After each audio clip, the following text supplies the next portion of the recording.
about you starting this road trip of lifting and eating in your early 25, mid-20s. In a short period of time, you get to this monstrous size. I mean, I was eating 10,000 calories a day, 1,000 carbs every day, no matter what. Would you tell the youngsters, those high school kids, those college kids that are trying to put on size, the way you did it could work for them?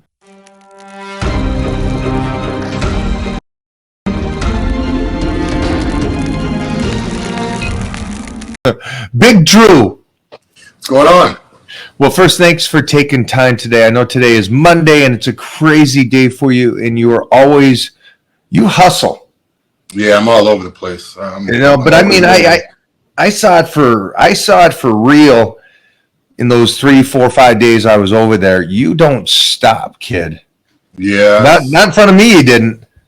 Yeah, it's kind of ongoing. I mean, it's just, I don't know. It's not like I have to turn it on or off. It just stays on. I like what I do. The muscle hustle is real. So, when you do what you love, it's kind of like you don't even realize what's going on. The muscle hustle. Please make a shirt of that, because that was brilliant. Yeah, muscle hustle is definitely where it's at. Something that I want everybody else out here to comprehend is we are talking to a man that stands over 6'3", 280 pounds, and is in incredible shape. And I got to meet him in person, and when I walk in a room, everybody's like, "Oh, dude, you're a lot bigger than I thought. I thought you were like a model or something like that." They forget I was a gladiator, I was an athlete. But when you walked in the room, I was like, "Okay, I'm not the biggest guy no more. I got this monster here." I don't know. You were right there. Weight-wise, we're probably the same weight when I saw you. With that being said, you're at such a great age. I think 40 is a great age. 40, 41 is a great age because you're still young enough to tussle and push it, and you got that maturity muscle and that coming in. And people don't realize this, but that mid 30s to 40s, early 40s is that real true man strength. Yeah. That just really, it's. I thought I could wrestle a bear. I honestly did in my mid 30s to 40s. I thought I could take a bear on and give it a good try. But you're at that stage.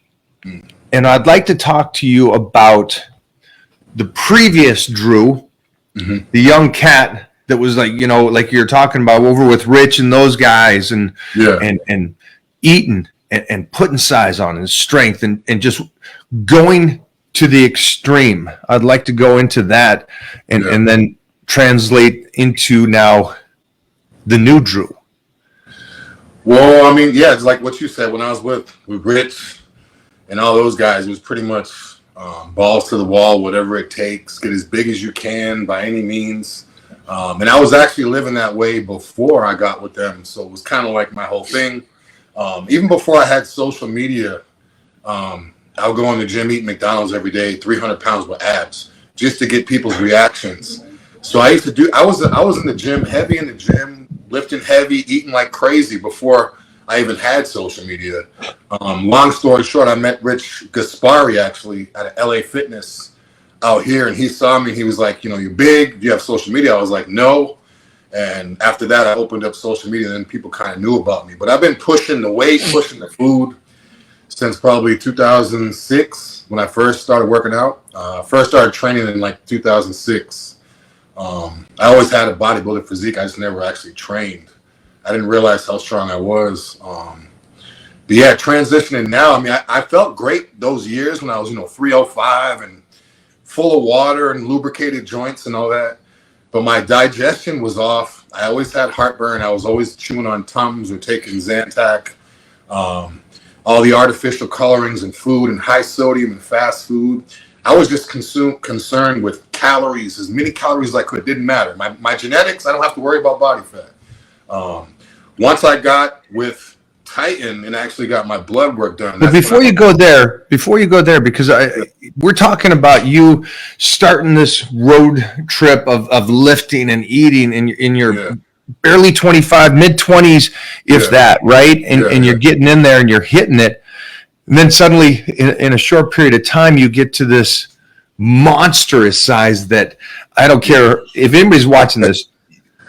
He's an anomaly. I know there's big guys around me all the time, but they're usually athletes. They're usually outside of the bodybuilding world, wrestling, in that sense, or fighters or stuff. In the bodybuilding world, there's not tons and tons and tons of 6'3", 300-pound monsters walking around. Yeah.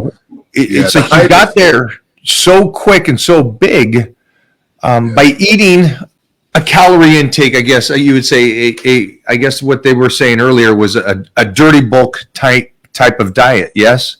Yeah, I mean, when I say hardcore, I mean like hardcore. A lot of people say they eat dirty. I mean, I was eating 10,000 calories a day, 1,000 carbs every day, no matter what. I would eat a whole box of Angel cakes. I would eat a pint of Ben and Jerry's. I would eat a whole pint of Ben and Jerry's every night with a whole family pack Oreos every night. I would eat Reese's Cups all day long.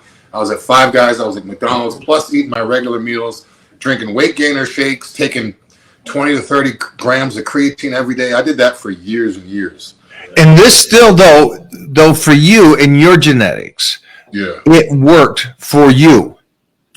It worked for me, but if I could go back, I'd probably just take a little bit more time to put the clean quality tissue on. But why? Why you got the size, you got the strength, you got you got what everybody wants. Yeah. Why go back and change it? The only reason I would go back and change it is because I was so uncomfortable for those years. I didn't realize it until I lost 20 pounds, and now I could shave the back of my head without having to.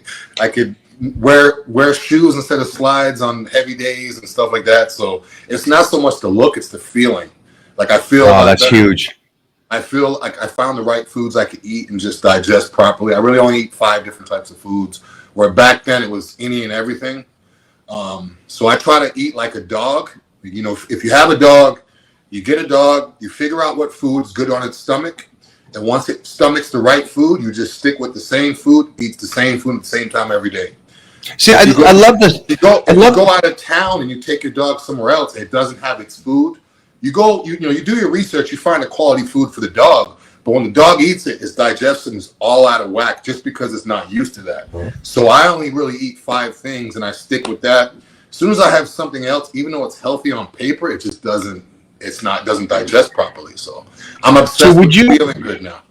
Would you tell the youngsters, those high school kids, those college kids that are trying to put on size, the way you did it could work for them? Yeah. Or what would your advice for them be? Depends what their overall goal is. If they're just trying to get bigger and stronger, then if they can get away with the fast food stuff, that's great. But then again, if you're going to have a burger and fries, I would just recommend just making your own burger and fries. Because that way you're still getting the protein, you're still getting the macros, even if it's high sodium or fat. But it's quality food, it's not processed, doesn't have all those additives. So, you get some quality grass-fed ground beef, some quality, low sodium or low sugar bread. You just kind of make it work.